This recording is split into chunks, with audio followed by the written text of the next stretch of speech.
So I will show you only the syllabus for first unit because you don't have to worry about the second unit for now itself. Okay. So this is the preamble for this particular subject. The subject code is 18 MET 33 fluid mechanics and hydraulic machines. So this is the preamble. So you have to provide an introduction to the properties and behavior of fluids under static and dynamic conditions.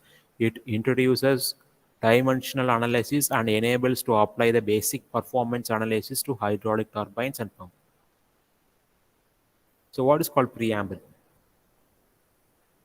Anybody knows what is called preamble? So if you take any syllabus of your particular subject, you'll be having a preamble.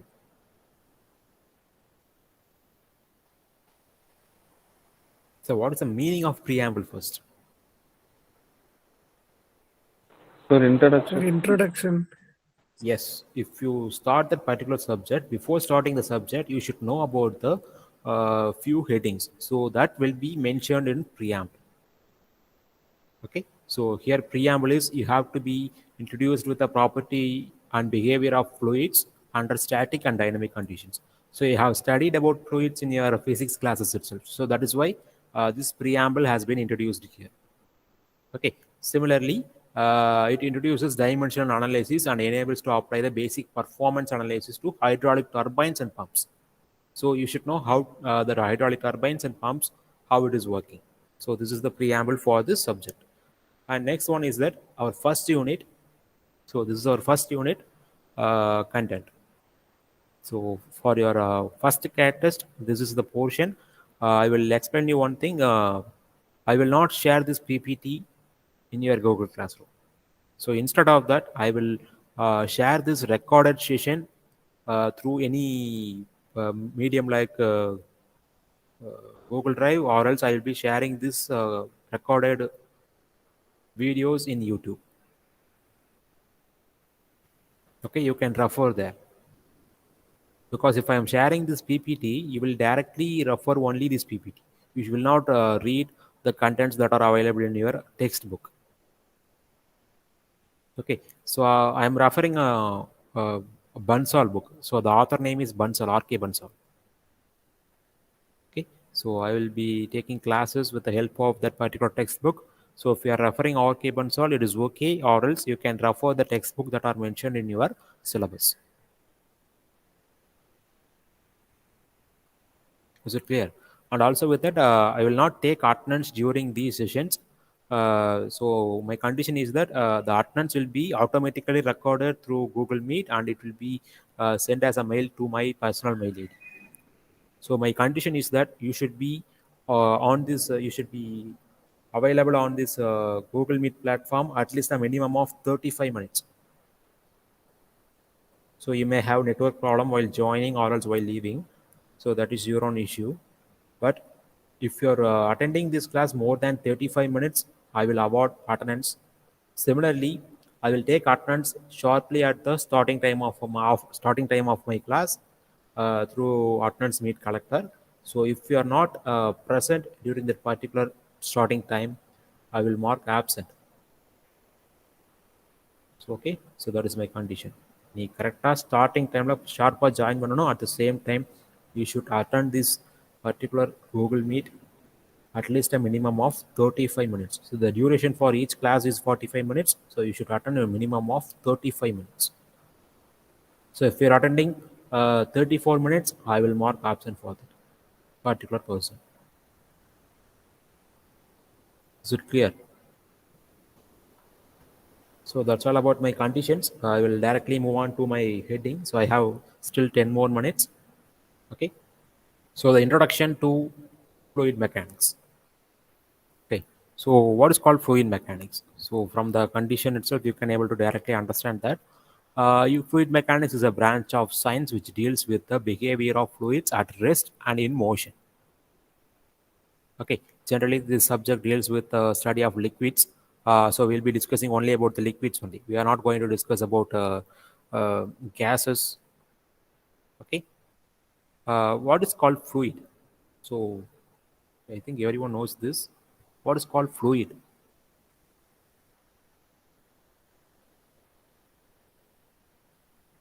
It should be an interactive session.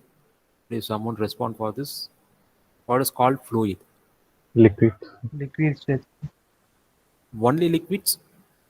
Liquid or gas. Gas. Sir, a substance which can flow. Yes. So we can consider liquids and gases as a fluids. Okay. So in this subject, in this fluid mechanics, we'll be dealing with the science and behavior of fluids, particularly in rest and also in motion. So whether a particular, for example, if you are storing any water in a overhead tank, so that is the behavior of the particular fluid. We are dealing with that particular condition. And also if you are studying any water that are flowing in the river, so that particular topic also comes under this category. So if a fluid is in rest or else in motion, and also with that, if you are studying the behavior of the particular fluid, then we can call that science as a fluid mechanics. But for this subject, we are not going to discuss about gases. So we'll be discussing only about liquids. Okay, so liquids like oils, waters, and also we will be discussing about mercuries also. Okay, so and also with that, we are not going to discuss about the gases. Even though it is a fluid mechanics, we are not going to discuss about gases. Is it clear? Okay. So what are all the three branches of this fluid mechanics? So we are having three branches. One is fluid statics. So next one is fluid kinematics, and next one is fluid dynamics. So I think everyone is having their own particular notebook for this subject. Okay, so you can make a note of these headings. You don't have to directly copy all the contents that are shown here. So you can refer the recorded videos. Okay, you don't have to directly copy all these things. So please make a note of it's very important things. So once the class completes, you can refer the recorded video and you can make a note of it. Okay, so the first heading is, first branch is fluid statics, second one is fluid kinematics, third one is fluid dynamics. Okay, so we are having three branches for this fluid mechanics, and first one, it deals with the fluids at rest. So what is called fluid static? It deals with the fluids at rest. For example, I already told you that if you're storing any water in your overhead tank, so that means, so in the overhead tank, the water has been stored. So what is mean by that? There is no motion in the water. For example, if you are storing if you are storing water in your bucket or any pot, so what is mean by that? There is no motion in the fluid. There is no motion in the liquid. So that means it will comes under fluid statics. So static and dynamic, there is a two difference. If a fluid is in motion, we'll be calling it as dynamics. If a fluid is in rest, we'll be discussing about fluid statics. Okay. Similarly, in between that, we are having another one more heading that is called fluid kinematics. Okay. So what is called fluid kinematics? It deals with the fluids in motion without considering the pressure force. So here we are discussing about the fluids in motion, but we are not considering the pressure. So if you are not considering the pressure, then we can call this branch as fluid kinematics. So here also fluid is in motion. So there is a common link between fluid kinematics and fluid dynamic is that in these two branches, fluid is in motion. So if we are not considering pressure, then we can call that category as fluid kinematics. So if we are considering pressure, then we can call that category as fluid dynamics.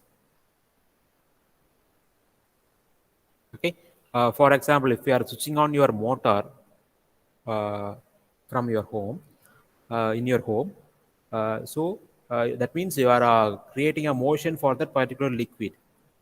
So the fluid, the water has been transferred to the overhead tank with the help of a pipe. Okay, we are using pipe connections.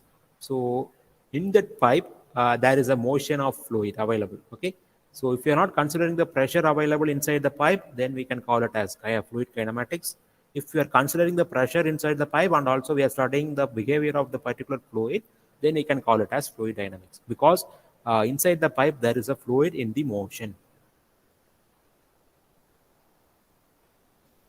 Okay, so that's all about the three branches of this fluid mechanics.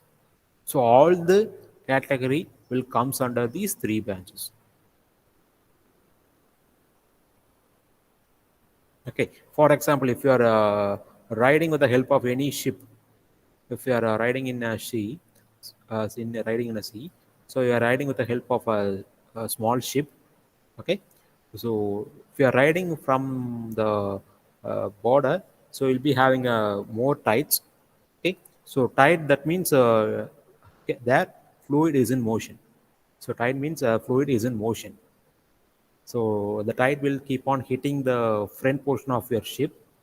Okay, so if you are studying the behavior of the particular tide, we can call it as fluid kinematics, and also we can call it as fluid dynamics. If you are considering the pressure, we can call it as fluid dynamics. If you are not considering the pressure, we can call it as fluid kinematics. So that is the difference between these two categories. Is it clear? Any doubts? Okay. So my next No, sir. okay. So the next one is that fluid mechanics is applied in various engineering fields such as water supplies, water powers, agriculture, and also automobile navigations, like particularly for water navigations. Okay, so these fluid mechanics will apply in these kind of areas, particularly whether when the fluid incorporates major role. So in the applications like fluid incorporates major role. Okay, so in that categories, fluid mechanics uh, applied with a major role. Okay, so my next definition of fluid heading is the definition of fluid. Okay, so you can directly read these definitions, but you should know what is the what you get from these definitions. Okay, a fluid is a substance which is capable of flowing. So everyone knows that a fluid is a substance which is capable of flowing. So if you are pouring from a top hillside to the bottom, so it will surely it will flow. Okay, it deforms continuously under action of shear force. Okay, it will deform continuously under the action of shear force. So for example, if you are storing any fluid in a particular shape of material, for example நீ வந்து ஒரு பக்கெட்டில் store பண்ணால் அந்த shape convert ஆயிரும். இதே வந்து ஒரு குடத்தில் ஸ்டோர் பண்ணீங்கன்னா அந்த ஷேப்பு கன்வெர்ட் ஆயிரும். Okay, and also with that, if it is flowing, it will surely deforms due to shear force. So what is in which shear force? So shear அப்படின்னாலே உராய்வு. தமிழ் என்ன சொல்லலாம்னா ஷேர்னா உராய்வு.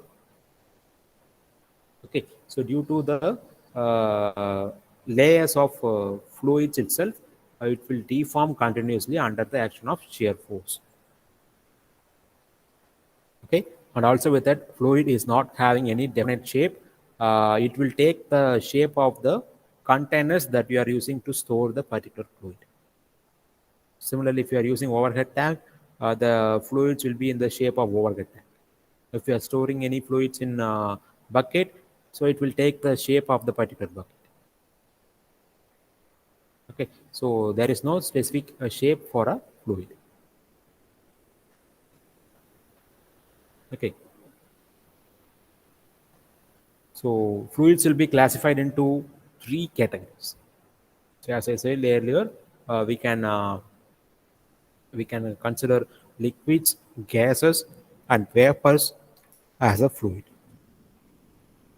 Okay, so these three categories are comes under the major heading called fluids. So in this particular subject, we will be dealing only with liquids. Okay, so what is the property of liquid? So liquid are incompressible, so you can't able to compress your liquid. For example, if I'm supplying 1 liter of water to two persons, so it will have a same volume. எங்கேயாவது நீ வந்து 1 litre water can ஒரு கடையிலே இன்னொரு கடையிலே வாங்கும்போது 2 இடத்துலையும் அளவு மாறி இருக்கா? ஸோ 1 லிட்டர்னா அந்த 1 லிட்டருக்கு இதான் volume. We can't able to compress the liquid. Okay, and also it will occupy definite volume. So I already mentioned that it will occupy a definite volume. There will not be any changes in the volume for the same amount of liquid.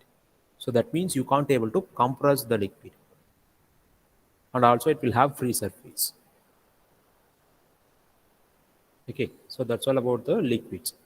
When you go to the topic called gases, we can able to compress the gases. For example, if we are using vehicles, you'll be taking gases that particularly airs from petrol bunks. So what is that? We are compressing the gases with the help of some equipments like compressor. Okay, and it will occupy an entire volume of the container. For example, if you are storing 1 liter of gas in a 5 liter of tank, it will occupy the whole volume. Similarly, if you are storing 1 liter of gas in a 10 liter of tank, it will consume the whole volume. Okay, அதாவது நீ என்ன tank use பண்ணுற store பண்ணுறக்கு அதோட வால்யூமை அந்த gases ஃபுல்லாக occupy பண்ணிக்கும். There will not be any free space. There will not be any free space for a gas. But if we are using liquid, for example, if we are storing 1 liter of water in a 2 liter tank, you will be having free space, right? For example, this is the example. So look at here. So you are storing 1 liter of liquid in a 2 liter of tank. So sure that you'll be having a free space. But if you are storing 1 liter of gas in a 2 liter of tank, it will occupy the entire volume. So there will not be any free space for gases. But if you look at this liquid, I'm sure that you will be having free space. So 1 liter கரெக்டாக fill பண்ணினா தான் free space இல்லாமல் இருக்கும். But if you are storing in a different size of tank, liquids will have free surface and gases will not have free surface. So it will occupy the entire volume of the tank. So look at here. So these gases occupies the entire volume of this container. But here it is not occupying the entire volume of this container. It occupies only a particular volume. So that is what the difference between liquid and gas. Okay. So any doubts up to this?